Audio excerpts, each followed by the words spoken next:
tanggal 15 Januari 2023. Siap, laksanakan. Siap.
Masa remaja ini merupakan masa transisi, di mana pada masa-masa seperti ini sering terjadi ketidakstabilan, baik itu emosi maupun kejiwaan.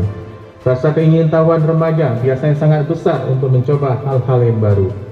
Namun perlu kami ingatkan kepada seluruh siswa-siswi kami yang sedang mencari jati diri untuk menghindari bahaya narkoba, kenakalan remaja, dan perilaku menyimpang.